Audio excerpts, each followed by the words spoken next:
সন্ধ্যাবেলা মনে হয় বাইরে গিয়ে এটা ওটা খাই। তো সবসময় কি আর বাইরের খাবার ভালো লাগে বলো? তাই আজকে ঘরে বানিয়ে নিলাম একটা সুস্বাদু খাবার, চিড়ের পোলাও। চলো।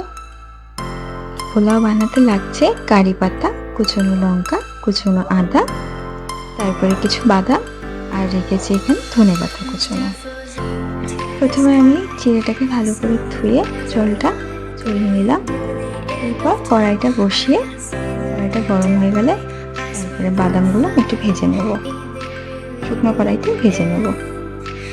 তারপরে পরিমাণ মতো তেল দিয়ে সেখানে তেজপাতা, শুকনো লঙ্কা, একটু জিরা, একটু সর্ষে দিয়ে ভালো করে নাড়াচাড়া করে আদা দিয়ে, কুচনো লঙ্কা, কুচনো ধনেপাতা আর কারি পাতা দিয়ে ভালো করে নাড়াচাড়া করে পরিমাণ মতো হলুদ দিয়ে, পরিমাণ মতো লবণ দিয়ে ভালো করে নাড়াচাড়া করে তারপরে আমাদের এই যেন চিড়েটা দিয়ে দেবো।